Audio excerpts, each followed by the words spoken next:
Caller 40, call in. Caller 40, carry on.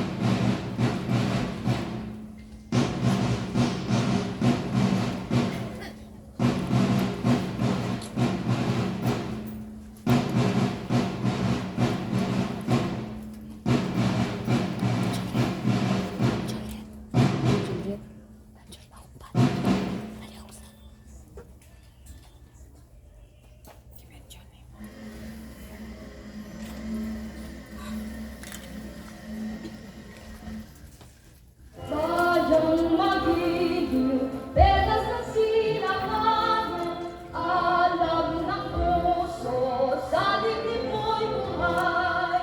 Upang hinang, tuyat ka ng magiting, sa manlulupig, di ka masisiin, sa dagat at bundok, sa simoy at sa langit mong baghang, may hilag ang tula at awit sa paglayang minamahal.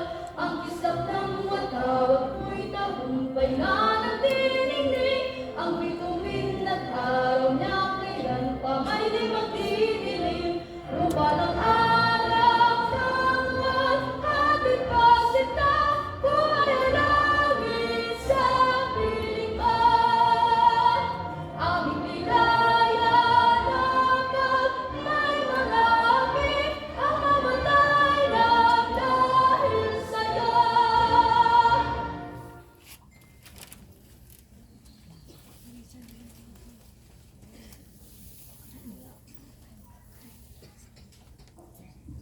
Paduno pa sa watawat ng Pilipinas sa pagsabaw. Ako ay Pilipino, buong katapatang nanunumpa sa watawat ng Pilipinas at sa bansang kanyang sinasagisag ng may dangal, katarungan at kalayaan na ipinakikilos ng sampay ng mga Diyos, makatao, makakalikasan at makabansa. Mali lagi ako na ipina. Nabalita na lang. Ground the colors.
The rededication of the Girl Scout Promise and Law in unison.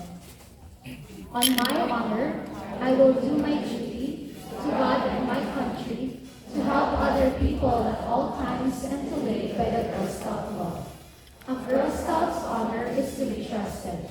A Girl Scout is loyal. A Girl Scout is helpful. A Girl Scout is a friend to all and a sister to every other Girl Scout. A Girl Scout is courteous.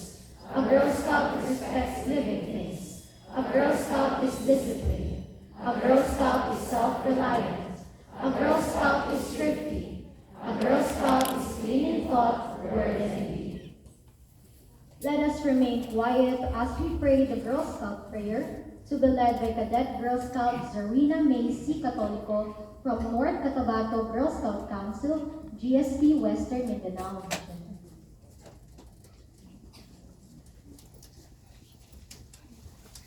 Let us pray. In the name of the Father, and of the Son, and of the Holy Spirit. Almighty Father, hope of all the earth, hear my humble prayer. You are my God, I thank you. My God, I praise you. Grant that I may progress today in your love as I do a good turn for others and live the Girl Scout promise and glow.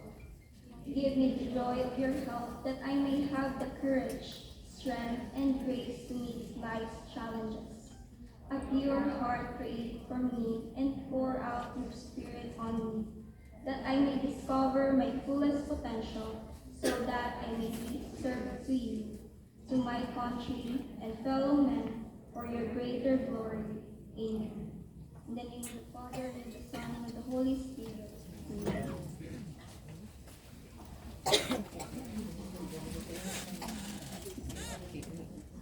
Good day again, everyone. But before that, you may now please